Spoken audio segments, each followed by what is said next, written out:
At 77, Brian May has finally confirmed what many of his fans and the public have suspected for years. The legendary Queen guitarist, who has lived a life full of music, science, and advocacy, has revealed a truth that sheds light on both his personal journey and his public persona. Known for his iconic curly hair, his innovative approach to music, and his passionate activism, Brian has always been a figure of mystery and intrigue. Now, after decades of speculation, he has opened up about something that was on the minds of many, answering the questions that fans and the media alike have been pondering for years. The early life of Brian May, Foundations of a Genius. Brian May, one of the most legendary figures in the world of music, was born on July 19, 1947, in Hampton Hill, a suburban area of London, England. The only child of Ruth and Harold May, Brian's early years were filled with an abundance of love and intellectual stimulation. His father, Harold, was a draftsman who had a deep appreciation for the arts, and his mother, Ruth, was a homemaker who supported his creative endeavors. While not necessarily a professional musician, Harold had a strong affinity for music and could play the piano by ear. This unique skill would become a profound influence on Brian, who was immediately drawn to music from a young age. Growing up, Brian found himself surrounded by a supportive environment that valued intellectual achievement and creative expression. His parents recognized his talent and nurtured his love for learning, making sure that he was given every opportunity to succeed in both academic and artistic endeavors. At the age of 7, Brian received his first guitar, an acoustic Edmund guitar that his parents had purchased with their hard-earned savings. This moment marked the beginning of a journey that would shape the future of rock music. The gift of a guitar became the catalyst for Brian's undying love for music, a passion that would evolve and define his life. Despite the excitement of playing guitar, Brian was an exceptional student and excelled in his studies. He developed a strong interest in physics and mathematics, subjects that would become central to his academic life. At Hampton Grammar School, Brian received a scholarship and began to cultivate his intellectual prowess. But while his academic achievements flourished, his love for music was never far from his heart. The tug-of-war between these two worlds, science and music, became a defining challenge for him during his teenage years.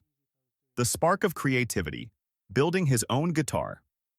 One of the earliest signs of Brian May's ingenuity and hands-on creativity came when he was just a teenager. Unable to afford a high-quality electric guitar, Brian and his father took matters into their own hands and set about building one from scratch. It was 1963, and Brian had a growing desire for a better instrument to support his budding musical talent. This challenge would become one of the most defining moments of his early life, showcasing his resourcefulness and technical expertise. The project to build a guitar from the ground up began as an idea born out of necessity. Brian and his father scoured through old materials and salvaged components to create a one-of-a-kind electric guitar. The body of the guitar was made from a discarded oak table, and the neck was crafted from mahogany salvaged from a fireplace mantel. The fretboard, initially intended to be made of ebony, was instead made from stained oak, with inlays of mother-of-pearl buttons taken from an old jewelry box. Every aspect of the guitar's design was a reflection of Brian's inventive nature and his ability to make the most out of limited resources. The pickups, a crucial part of any electric guitar, were initially homemade but proved ineffective.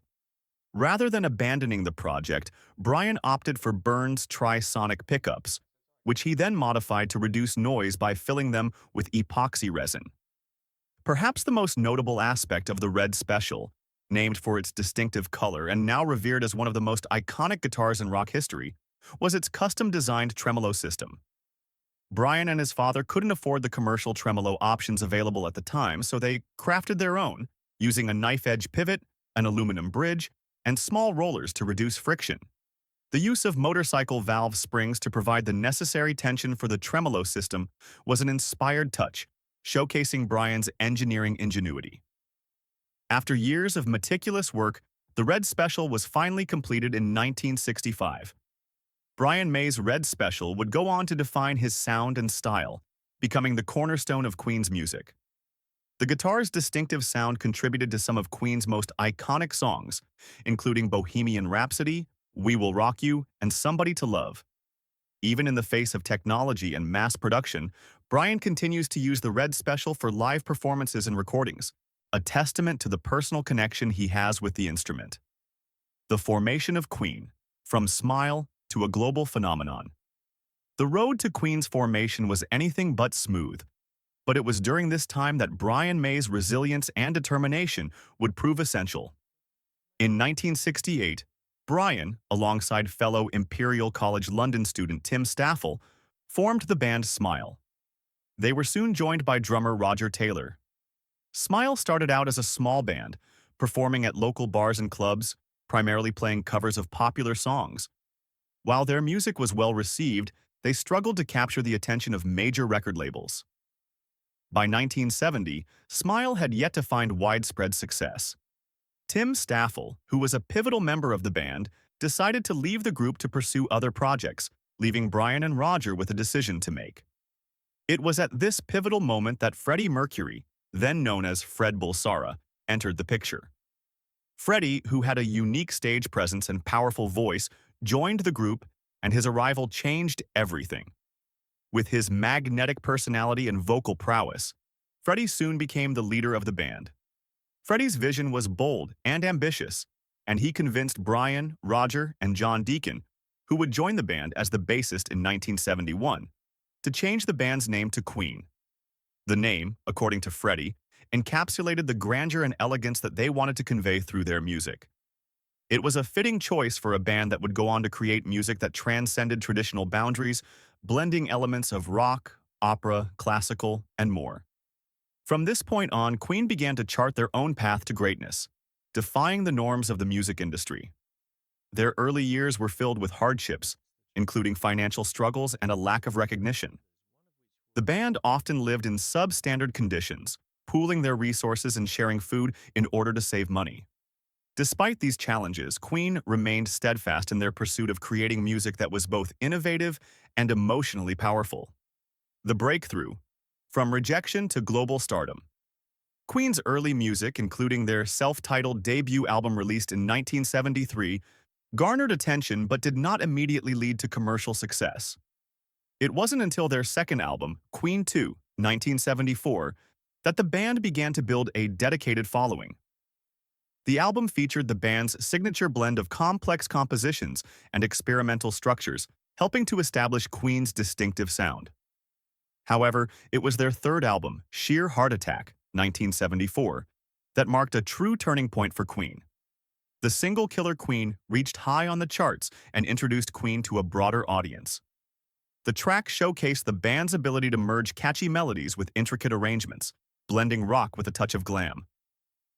The true breakthrough came in 1975 with the release of A Night at the Opera, an album that would define not only Queen's career but also reshape the landscape of rock music. The album featured the iconic song Bohemian Rhapsody, a genre-defying masterpiece composed by Freddie Mercury. The track's unique structure, shifting from ballad to opera to hard rock, captured the public's imagination and became an instant global phenomenon. The success of Bohemian Rhapsody catapulted Queen to superstardom, and A Night at the Opera is widely regarded as one of the greatest albums in the history of rock music. The personal and professional challenges of Brian May. Despite his success, Brian May's journey has not been without its share of personal and professional challenges. One of the most difficult decisions he ever made was choosing between his academic aspirations and his love for music. While studying at Imperial College, Brian worked tirelessly, attempting to balance his coursework with his passion for music. The stress of managing both was intense, and after several years, Brian made the difficult decision to temporarily abandon his academic studies to focus on Queen. His decision disappointed his father, Harold, who placed a high value on education. For a time, Brian feared he had disappointed his family by choosing a life in music over science.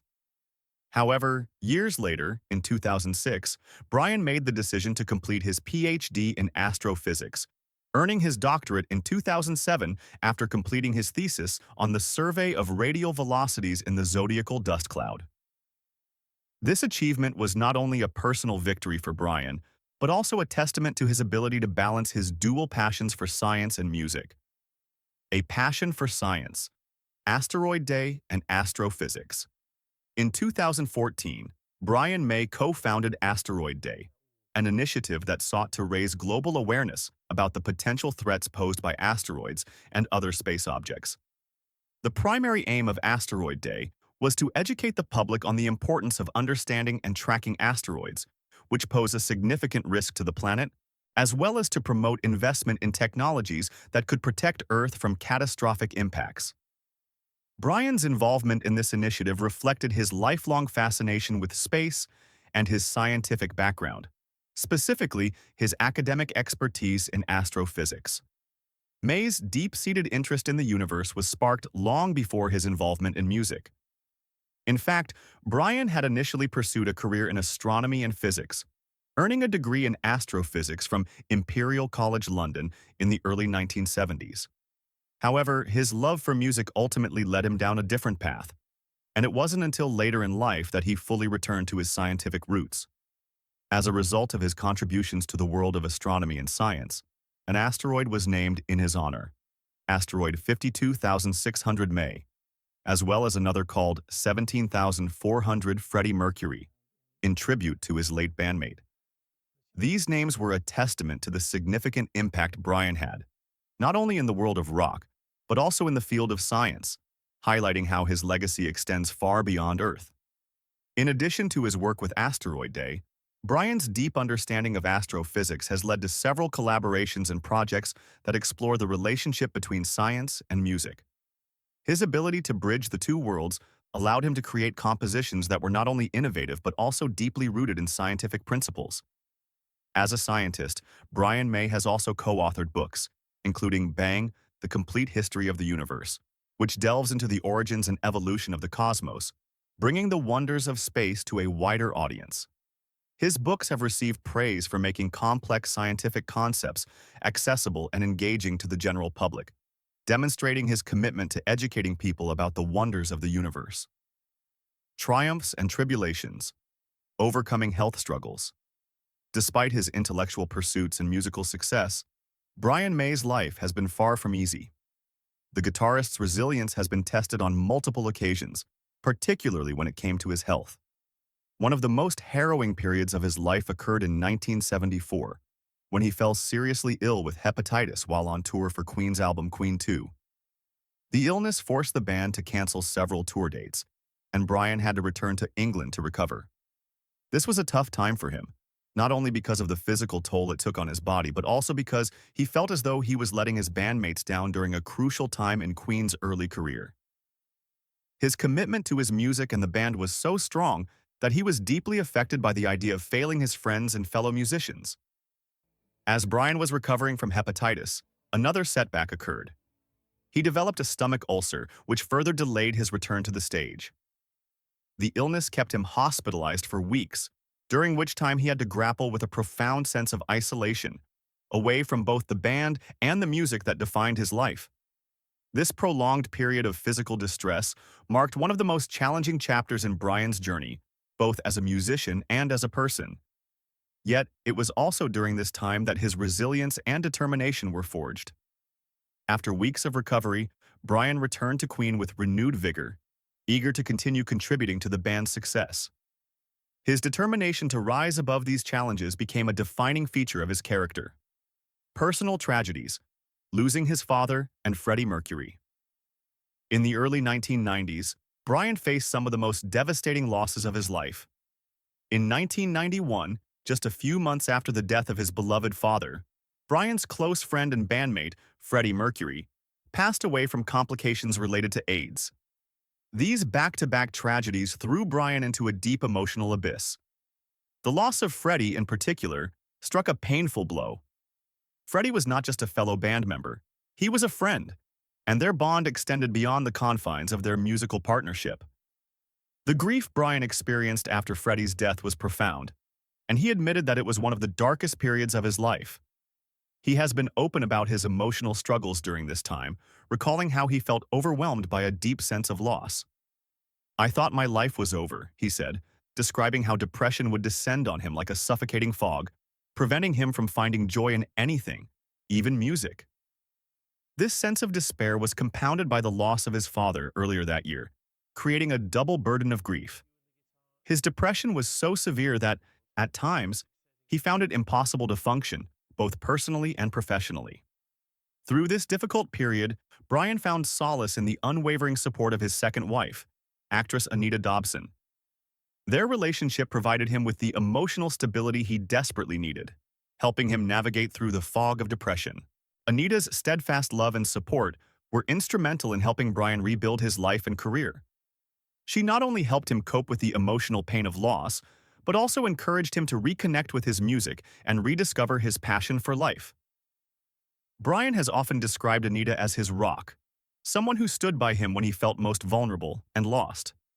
Personal relationships, a life of love, loss, and redemption. Brian May's personal life has been marked by both joy and hardship, particularly in his relationships and marriages. His first marriage to Christine Mullen in 1974 seemed like the beginning of a promising chapter. The couple had 3 children together, James, Louisa, and Emily, and their family life appeared to be flourishing in parallel with Brian's rising fame in Queen. However, the demands of Brian's growing music career soon began to take a toll on their relationship. The long hours spent in the studio, the constant touring, and the chaotic life of being in a world-famous band meant that Brian was often away from home, leaving Christine to shoulder much of the responsibility for raising their children. The physical and emotional distance created tension between the couple, ultimately leading to their divorce in 1988. During this difficult time, Brian struggled with depression, especially following the losses of his father and Freddie Mercury. His emotional turmoil made it challenging to cope with the pressures of his personal life, which only added to the strain on his marriage. The dissolution of his first marriage was a painful chapter, one that left lasting scars on Brian's emotional well-being. However, through it all, his music remained a form of therapy and expression, allowing him to channel his grief and pain into his creative work. In 2000, Brian found love again with Anita Dobson, whose unwavering support helped him navigate some of the darkest moments of his life. Their relationship was built on mutual understanding and a shared sense of emotional connection. Anita's presence in Brian's life played a crucial role in his recovery from depression, helping him regain his sense of purpose and joy. Brian has often credited Anita with providing him with the strength to face his struggles and continue pursuing his music career with renewed passion. Their partnership has been a cornerstone of Brian's personal growth, and they have remained together for over 2 decades. Beyond music, Brian May's artistic pursuits and animal rights advocacy. While Brian May is best known for his role as a guitarist, his creative interests extend far beyond music. In 2008, Brian revived the London Stereoscopic Company, originally founded in 1854, to produce 3-dimensional images and viewers. His interest in 3D photography and Victorian stereoscopic images became a passion that allowed him to combine his scientific background with his artistic inclinations. Brian not only collected vintage 3D photographs, but also created his own, including images of Queen. His dedication to this unique form of art led to the publication of several books, including A Village Lost and Found and Cosmic Clouds.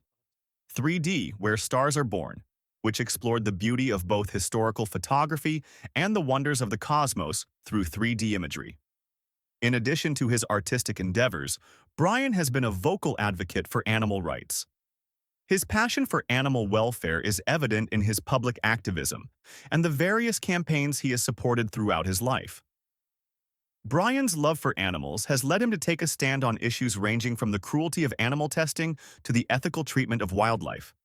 His activism has been a significant part of his public image, showcasing another dimension of his personality and commitment to making the world a better place. The public figure, a rock star who prefers privacy.